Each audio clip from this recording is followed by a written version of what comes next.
kumikinang. Nicole Ayala and Diego Bandido.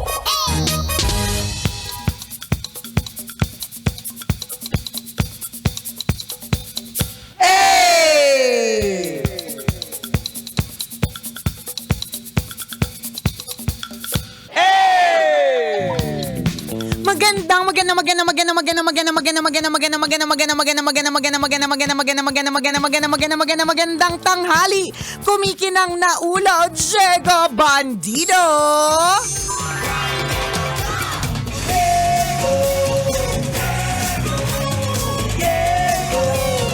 Go, Diego, go.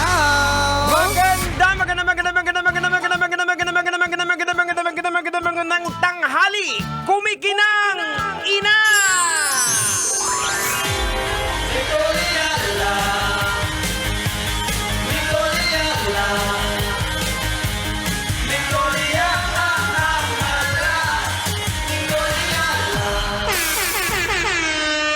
Dear Nicole Ayala and Diego Bandido.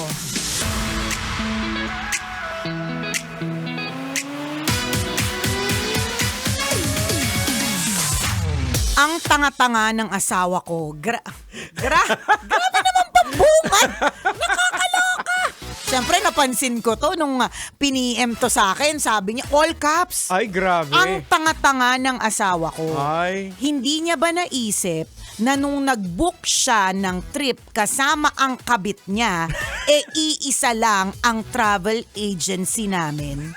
At hindi niya ba naisip na kaibigan ko yung may-ari ng travel agency?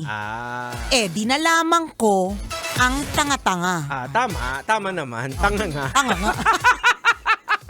At tanga ka din kapag itong pagrarant mo hanggang sa amin mo lang sinasabi. So eto na ang tanong niya.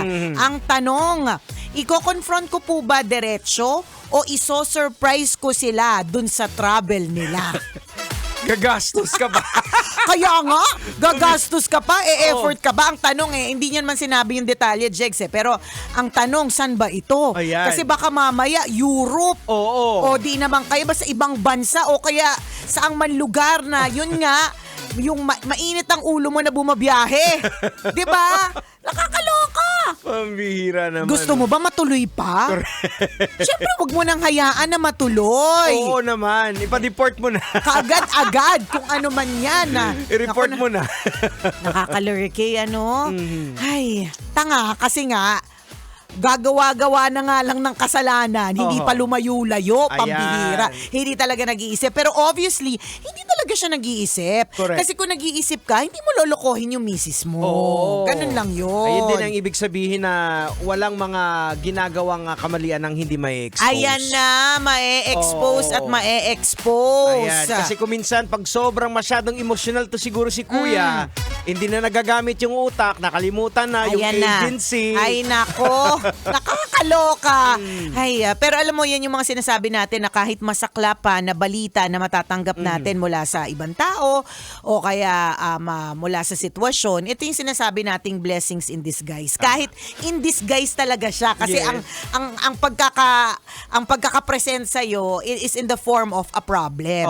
Pero in a way, it still is a blessing kasi at least nalaman mo. Correct. 'Di ba? Mas maganda naman yung alam mo kaysa yung all this time akala mo nagtatrabaho. Yes. Sabi may seminar sa kung saang lugar, 'di ba? Yung pala may ibang sine-seminar. Nakakalurky. Eto ko minsan kadalasan, 'di ba, na hindi natin nakikita yung mga blessing in disguise kasi medyo clouded tayo sa iyong emosyon, Yes, 'di ba? galit tayo, naiinis. Oo, pero kung titingnan natin ito perspective, kung minsan yung mga hindi magandang nangyayari sa buhay natin, it's actually a protection. Correct. 'Di ba? Para Totoo. mailayo tayo sa sitwasyon o mailayo tayo sa tao. Alam mo, sabi mo nga, protection. Maaari nga yung rejection mo na natanggap ngayon, blessing pala talaga eh. Tama. Diba? Oo, lalayo pa ba tayo sa nangyari sa isang Nicole Ayala, Alin diba? doon? Alin doon? Hindi, yung broken hearted, doon lang muna tayo. Doon muna tayo. Oo, no? Diba? So, yung broken hearted, who would have thought? Yes. Wala talaga eh. Oo. Walang makakapagsabi na yung broken hearted magdadala sa akin sa radyo kasi hindi ko naman to pinangarap. Tama. Hindi katulad ng mga iba Wala sa yung Wala. anything na iniisip mo parang Hindi parang talaga. rebound mo lang, di ba? Oo, parang wala. Di kung ano. Maiba naman. Maiba naman yun. Yun lang naman talaga. Maiba lang. Check natin. Baka sakali. Di ba? Oo, ayan. At minsan may mga ganyan po tayo. Di ba? Halimbawa, natanggal ka sa trabaho o di naman kaya yun nga, nakipaghiwalay o kaya nalaman mo na madami kang mga bagay na hindi mo matanggap pero yung pala, Oo. dadaling ka pala sa mas maganda. So, in fact, sa akin din, broken-hearted din kung bakit napunta ako dito sa MBC. Broken-hearted ako sa former Radio station. Oo, na hindi ko rin iniisip na, ay, dito pala ako dadalhin. Na dito ka pala magtatagal. Oo, yun. At hopefully, yan naman ang ano natin na dito tayo loyal at dito tayo magre-retire. Correct. Oo. Diba? So, alam mo yun, hindi, mahirap lang talaga isipin ngayon sa sitwasyon na nalamang mong nambababae yung mister mo na ano kaya yung blessing doon? Parang tanga tong dalawang to. Idagdag ko tong si Diego tsaka si Nicole sa listahan ng mga tanga kasama ng asawa ko, di ba? Ayan. Parang paano? Oo. Parang paano? Hindi rin ako makapagsabi na parang buti na lang. Ang sa akin, at least, Oo. hindi yung tanga ka all the way. Kasi Correct. kasama ka din sa listahan ng tanga Oo. kasi wala kang alam, di ba? Ayan. Yun na lang. Pero yung kung saan ka dadalhin nitong kaalaman na ito, well, that's life eh. Hindi natin alam kung ano yung pag-unfold ng mga events sa ating mga buhay. Pero isa sa mga possibility dyan para, yun nga, ma-head-on mo, confront yung asawa mo. Hindi namin sinasabing maghihiwalay kayo kasi hindi namin alam. Hindi natin so, alam. it could be na ito na yung pag-stop ng mga kalokohan niya. Pwede. Or ito na rin din yung time na para lumayo ka sa niya kasi mas lolokohin ka pa niya. Hindi namin Correct. alam. Hindi namin Oo. alam dahil hindi naman po kami manghuhula. At saka Oo. maski yung mga manghuhula, hindi naman nila perfectly Correct. nasasabi ko anong mangyayari. Pero kung tama si Diego sa sinabi niya kanina, gagastos ka pa kung susundan mo pa sila kung Oo. saan sila pupunta, di ba? Tama. Kasi mas mahirap kasi dyan, kung halimbawa pupunta ka. Ang gastos pwedeng doble. Oo. Kasi syempre magsasama ka ng kaibigan. Kung ako yan Oo. magsasama ako ng kaibigan, may plus one. Tapos two-way yung ticket. Correct. Siyempre, two-way pa yung Ano, ticket. paiwan ka dun? Hindi lang yun, Oh. yun, Jegs. May accommodation ka yan, din. isa pa yan. Diba? Eh di siyempre, pagdating dun, kung saan man lugar yan, abroad ba yan, o kahit saan man dito sa Pilipinas, kakain ka din. Oo. Kung makakakain ka. Basta may madaming kaakibat na Oh, gastos. tapos eto pa. Pag pinahiya mo siya doon, may hiya mo siya. Hindi naman kilala ng mga tao eh. True. Pag dito sa Pilipinas. Correct. Lahat ng mga pwede mong kakilala, nakakilala din yan para mapahiya siya, present sila. Ang mga Pilipino pa. Trip na trip natin yung mga ganitong klase mga kwento. Gustong-gusto nating nakikisali sa ganitong klase mga usapan. Ayan. Diba? Oo. Kapag ka nandito ka talaga, promise. Yun yung nakikinikinita ko eh. Pag halimbawa abroad yan, kunyari Singapore sila Oo. pumunta. Let's say Asia lang, ganyan. Oo. Singapore, Hong Kong. Hindi kung ako yan, hindi nga ako susugod na mag-isa. So magsasama pa ako ng kaibigan. Syempre, Tama. para pumayag yung kaibigan, ang magic word, Oo. libre kita, Ayan, di ba? oo. Tingnan mo yan. So, anong pwedeng gawin? Ay, nako, dito na. Oo, yan. Pwedeng Ayan. pwedeng ito yung mga criminal minds namin. Ayan na. Halimbawa, nandun na sila. Antayin nyo, pagdating sunduin nyo na Ay, madami pwede. kayo. Pwede. May mga placard. Pwede. Welcome home ka, Ben. Correct. Tama. Tapos ang isama mo, yung mga tipong, syempre dapat meron kang pag-aaral tungkol dun sa kabit. Oo. O, diba? So kunyari, yung kabit nagtatrabaho sa ganitong klaseng kumpanya, isama mo yung CEO. Para mapahiya siya talaga. Isama mo na sasalubong sa airport, may hawak din na placard na, welcome home, Oo. kabit. Ayan. Ganon. Tapos Oh. may chan pa kayo. Meron. Ganon. Pwede ba? Oo. Pwede ba i-advise namin na ganon? In other words, well, in the first place, kahit whether it's in another place or dito sa Pilipinas o kung saan man, are you confrontational? Yan. Diba? May mga tao din naman kasing hindi confrontational eh.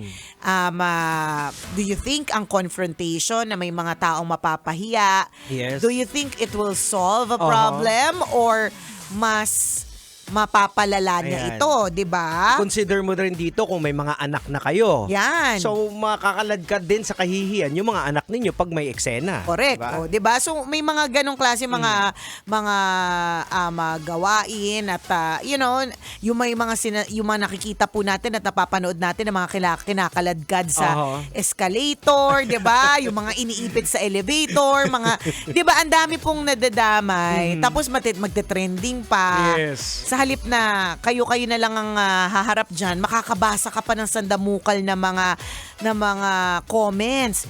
Papaano kung mas maganda talaga sa iyo yung kabit? Oo. 'Di ba? Makakabasa ka pa doon ng ay kaya pala.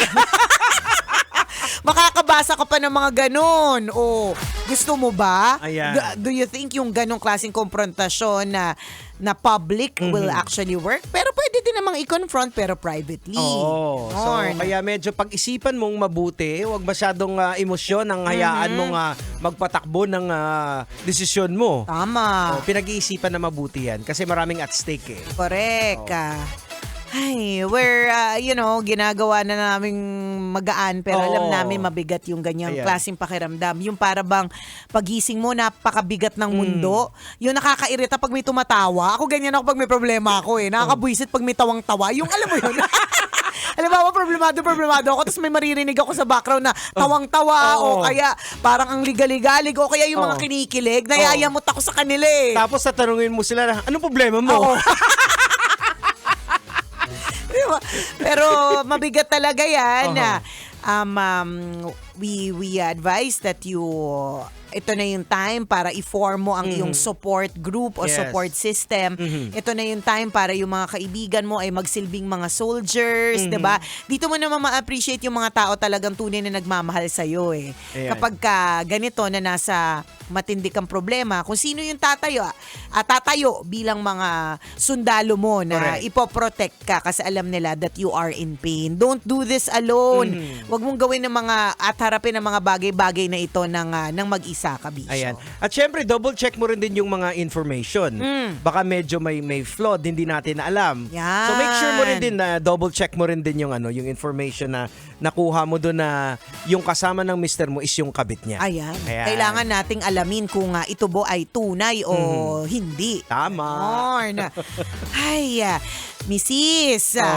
Di ko masasabing kalmahan mo lang kasi kahit naman ako kapag halimbawa nasa gitna ako ng laban tapos sasabihan akong kalmahan, maiirita ako dun sa taong pinipilit akong pakalmahin di ba? Kasi ramdam na ramdam namin, lalo na si Nicole, nung makita niya all caps. Correct. Ang parang tanga. yung sumusumbong na naghahanap ng kakampi. Correct. Kaya, hindi mahirap, hindi madali na maging kalma sa mga ganitong klaseng sitwasyon pero lagi mong tatandaan kapag kagalit ka ba, kapag ka ba mataas ang emosyon, meron ka bang masasabing tama? Correct. Maipoproseso ba ng maayos ang mga bagay-bagay? Hindi naman, di ba? ito laging naririnig natin kasabihan, pag mataas ang emosyon, intellect is mababa. Correct. So, ingatan natin yan kasi dyan kuminsan tayo talaga na disgrasya. Siguro kung halimbawa ikaw ay magko-confront or ikaw ay magsasabi o meron kang gustong i-express sa kanya, maybe after mong mahimasmasan, yung bang may mga, wag ka rin makipag-usap doon sa mga kaibigan mong Gina G din, ha? Kasi mahirap kapag Piliin mo rin din. Correct. Kapag kasi napag-usap ka rin sa mga kaibigan mong antitindi din ng amats at saka matataas din ng emosyon. Instead na pahupain ka, siya pa yung mas parang galit na parang galit. siya pa yung asawa. Tama. So piliin mo lang din yung mga taong kakausapin mo, piliin mo din yung mga taong pwede mong hingan ng advice, 'di ba? Mas mahirap kapag humingi ka ng advice doon sa taong hindi rin maayos yung pamumuhay o yung pag-iisip. Yung mga war prick. Correct, 'di ba? So pili-pili ka din ng iyong circle of friends at this point in your life na medyo matindi ang iyong pagsubok. Ayan. Ay, Mrs., we feel you. Ayan, ramdam namin yung bigat ng nararamdaman mo. Tama. Na parang parang sasabog yung utak mo. Correct, totoo yan. Pag mga ganyan, hindi mo alam kung anong gagawin. hindi, tsaka talaga promise yung araw na sikat, nakakairata, bakit ang liwanag. Di ba? Parang gusto mo, lahat ng tao, maging kasing lungkot mo. Lahat hindi masaya So, hindi talaga siya madali. But, you will get through this. Tama. Emotional flooding kasi yan sa utak. Correct. Ayan. Malalagpasan mo din yan. Oras natin mga kabisyo, 12:39. Ako pong kumikinang na ulo, Diego Bandido. At akong kumikinang ina mo, Nicole Yala. Kailangan pa bang i-memorize yan? Basic!